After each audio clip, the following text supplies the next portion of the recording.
كل سنة وانتم طيبين، رمضان على الأبواب والطماطم مالية السوق، وما شاء الله أرخص وقت في السنة كلها.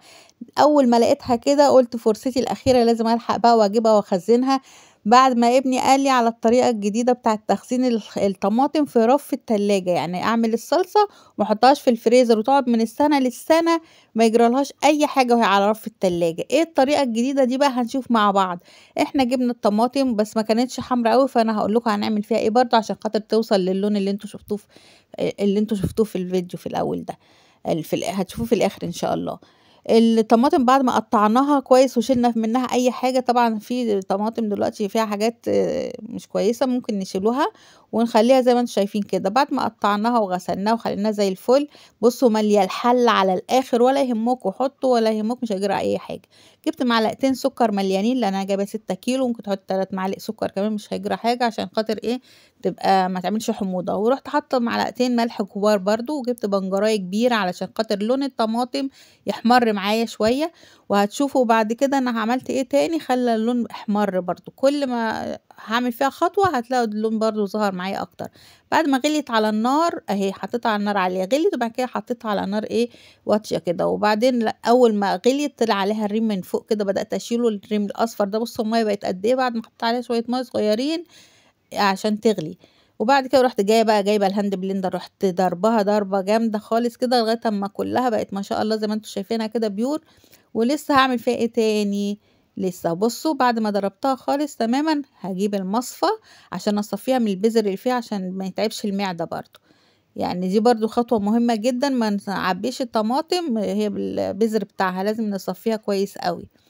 بعد ما هنجيب المصفى ونصفّيها هنشوف هنعمل إيه. بُصّوا والله طريقة في منتهى الجمال وهتسهل علينا حاجات كتير. رمضان بيبقى وقته ضيق والواحدة عاوزة تسحب وتعمل، افرض نزلتي الصبح أو صحيتي متأخرة وما طلعتيش الصلصة من الفريزر تفك هنا على رف التلاجة بس وخلاص كده.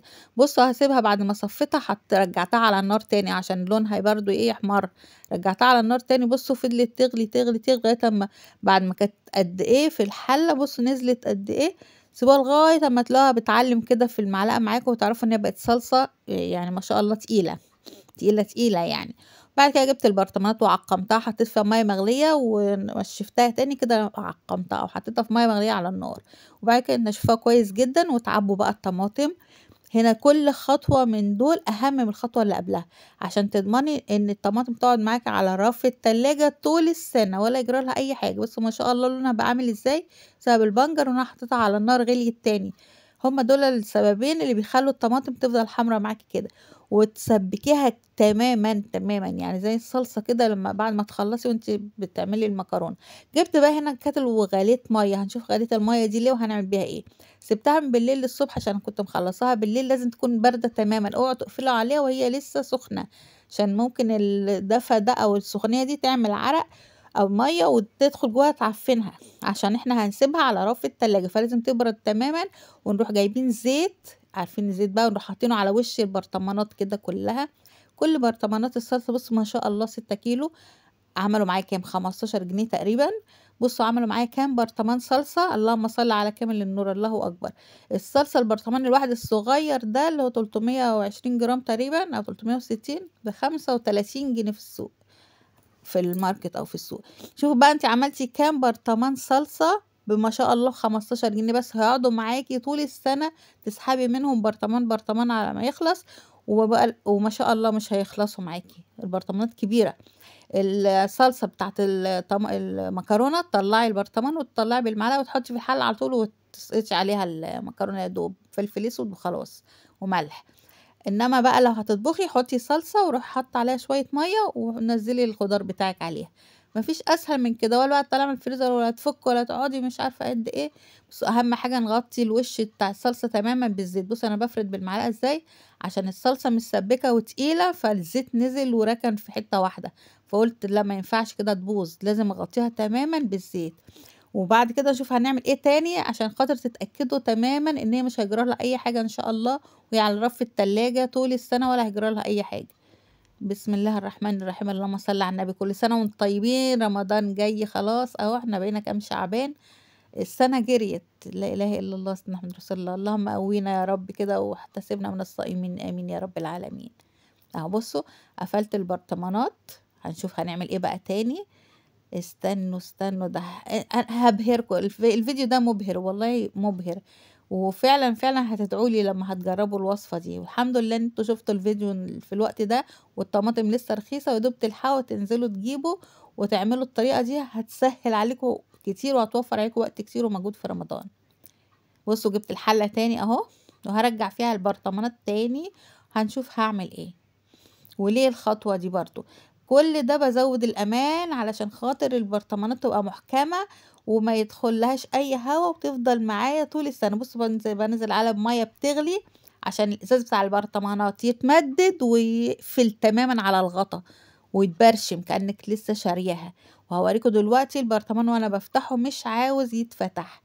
يعني بصوا اتبرشم يعني. روح وديه بقى السوبر ماركت دلوقتي يقعد معاكي بقى اللي من السنة للسنة، ولا مواد حافظة ولا اي حاجة، وفي رف التلاجة عندك اسحبي براحتك. بصوا بسم الله ما شاء الله. بس تستنوا عليها شوية كده، يعني مش اول ما تنزلوا عليها المية، دقيقتين 3 كده تأكدوا ان هي خلاص تمام كده. هبصوا بقى بصوا بالعافية لغاية ما اتفتح. بسم الله ما شاء الله. طريقة ناجحة ان شاء الله 1000000%، وهتدعولي بإذن الله لما تجربوها. وفعلا فعلا الواحد يعني كل مهما كبر في السن طول ما هو عايش بيتعلم. يموت المعلم ولا يتعلم زي ما بيقولوا فعلا. يعني انا طول عمري بخزن خضار وبخزن صلصة، وعاملة كذا فيديو على القناة لتخزين الطماطم وتخزينها او اسمها ايه تفريزها، بس في الفريزر. طول عمري بفرزها في الفريزر. اول مرة اعرف من ابني بقى الطريقة الجميلة دي. وما شاء الله الله يبارك له اللي علمها له والله يبارك له هو كمان ان هو علمها لي. والله يبارك لي ان انا علمتها لكم. يعني كلنا بنتعلم من بعض. بصوا بسم الله ما شاء الله الطماطم طالعه لونها عامل ازاي وقوامها كان عامل ازاي شفتوه. وبسم الله ما شاء الله العدد والكميه طالعه قد ايه. اللهم صل على كامل النور. الله اكبر. بسم الله ما شاء الله. فعلا فعلا فعلا طريقه مبهره، وان شاء الله هتجربوها وهتدعولي. وكل سنة وانتم طيبين، وان شاء الله اشوفكم في فيديو جديد على قناة حودتنا ان كيتشن. وربنا يقوينا على صيام رمضان وقيام رمضان. واشوفكم فيديو جديد على قناة حودتنا ان كيتشن، واقول لكم السلام عليكم ورحمة الله وبركاته. وما تنسوش اللايك نسيت برضه اقول لكم اللايك. مفيش ولا فيديو قلت لكم لايك غير بعد ما اكون خلصت الفيديو. وان شاء الله انتم من نفسكم مش هتنسوا اللايك، وباذن الله الفيديو ده يكسر الدنيا لانه فيديو يستحق. واشوفكم بقى في فيديو جديد. مع الف سلامة. مع السلامة.